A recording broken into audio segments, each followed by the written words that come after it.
yang secara kesimpulannya tidak bakalan akan mematikan, tidak akan mencederakan, apalagi kalau sampai mematikan.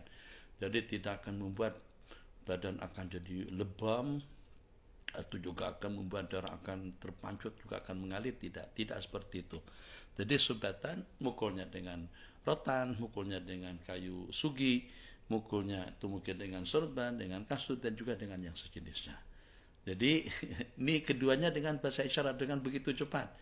Setelah interogasi atau sal siasat berlaku, sampai kesalahan kepada keduanya, yang satu murtad akan dijadikan hukuman mati, maka dengan menteri pun isyarat yang akan dijatuhkan hukuman mati, yaitu yang pertama, yang akan dijatuhkan hukuman subatan sebanyak 40 kali minum, itu dengan yang kedua.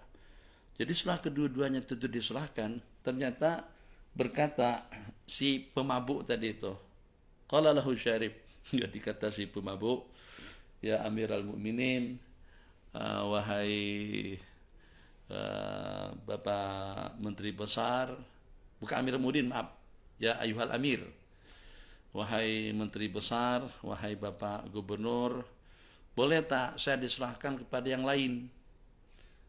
Jadi jangan diserahkan sama si dia itu.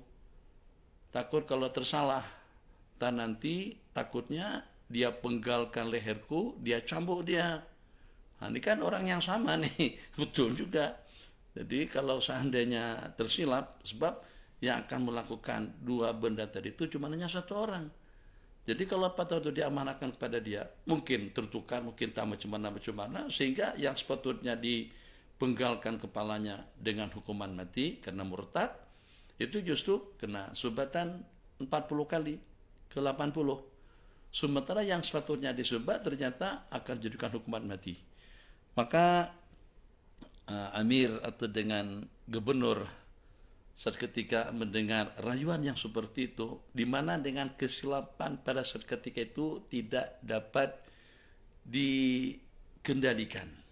Kesilapan, kesalahan pada saat ketika itu tidak dapat diperbetulkan.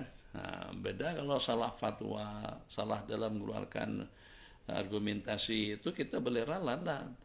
Jadi kepada kawan-kawan yang mengeluarkan fatwa, pandangan dan lain sebagainya, kalau pada salah kita ralat saja fatwa kita, tak ada masalah. Jadi jangan ada rasa segan, jangan ada rasa malu. Setinggi apapun jabatan kita, kalau kita bukan setakat mufti, ya Syekhul Islam, atau juga mufti as-Saqalain, jadi mufti kepada jin dan juga kepada manusia sekalipun, kalau pada itu tersilap, tarik balik fatwa, tarik balik statement, tarik balik pandangan, supaya jangan sampai fatwa itu tersimpan kekal yang nanti akan mengelirukan umat sampai kepada hari kiamat, wal iyadu billah. Maka kekeliruan dalam bertindak daripada orang yang diamanahkan tadi itu tidak akan dapat diralat kembali. Amir pun atau dengan menteri besar pun ketawa. Akhirnya karena dengan ucapan dan juga dengan pertimbangan yang lembut dan juga bagus, maka dengan si peminum tadi itu dibebaskan, sedangkan dengan sindik tadi itu dijatuhkan hukuman mati. Ini diantara daripada cerita hikayat dalam riwayat Al-Imam Al-Muhsin Ibn Ali At-Tanuhi rahimahullahu ta'ala, pelajaran yang dapat kita ambil, di mana dengan pelaksanaan hukum hudud ini ternyata tidak hanya kepada pemerintahan pusat dengan Amirul Mukminin atau dengan para khalifah, dengan ke daerah-daerah, ke negeri-negeri pun tidak ada perbedaannya, yang walaupun dikatakan dalam sejumlah sekian banyak di kalangan pemimpin-pemimpin Islam zaman dahulu yang mereka juga terbabi dengan perkara-perkara terlarang, tapi yang bagaimanapun tetap saja hukum Islam tidak pernah mereka abaikan. Tetap hukum Islam mereka laksanakan dengan baik. Ahbabana fillah, kemudian kita masih ada waktu lagi kira-kira dalam 4 ke 5 menit, telanjak 3 menit minta maaf karena tadi kita juga agak terlambat. Jadi ini ada satu kejadian ini diceritakan oleh Al-Imam Abdullah ibn Ahmad Al-Masri pada suatu ketika terdapat salah seorang ketua polis Al-Jun. Asal Al-Jun itu maknanya tentara, tapi tentara ini punya pasukan, menculik seorang perempuan di tengah jalan. Ceritakan tentang suatu kejadian seorang tentara yang punya pasukan, mungkin barangkali pangkatnya itu sebagai panglima perang, yang jelasnya atasan lah, menculik seorang perempuan di tengah jalan. Jadi pada waktu dihalang oleh masyarakat, dan memang itu kewajiban kita pada waktu tengok suatu perkara muka berlaku depan mata kepala kita, tidak boleh senyap. Kewajiban kita adalah untuk memberikan teguran dan bimbingan.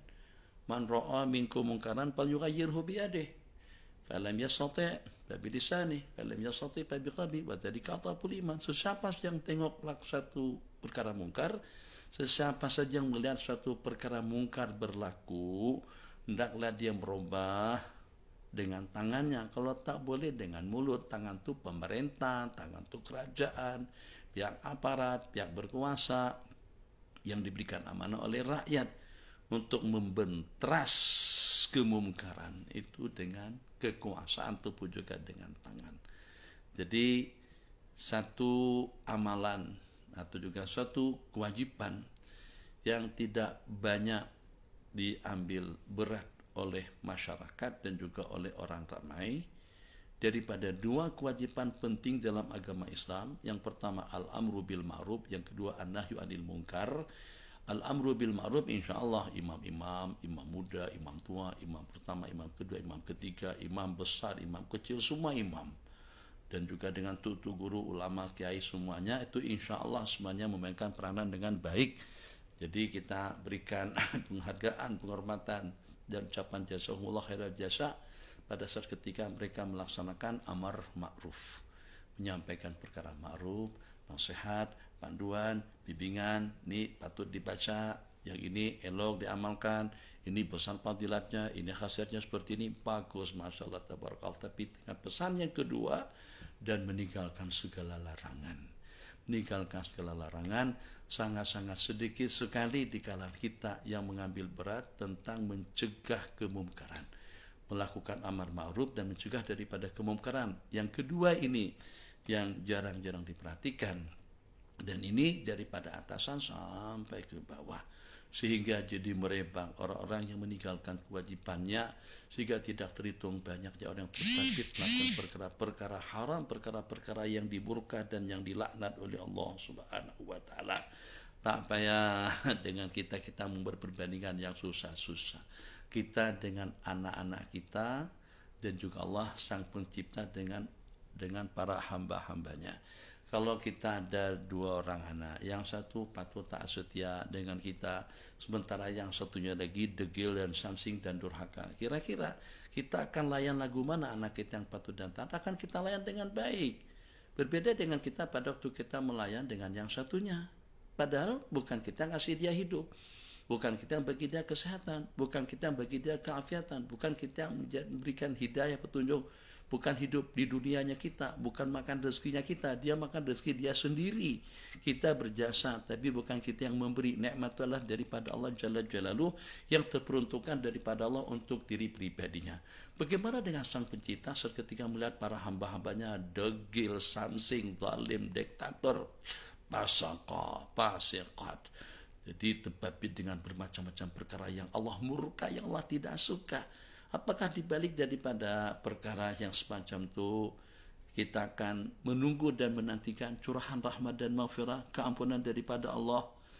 Jadi dalam bahasa hadis, kalau Allah murka dan apabila Allah turunkan azab dan malapetaka kepada mereka, kita yang tidak terbabit itu juga akan mendapatkan lempiasannya.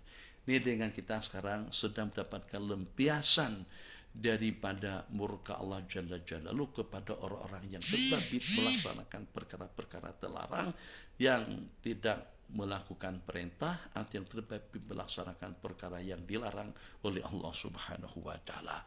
Jadi kena tentara tadi itu punya pasukan, akhirnya pasukan halau, lawan, maka masyarakat pun tak boleh berbuat apa-apa. Perempuan tadi itu dibawa ke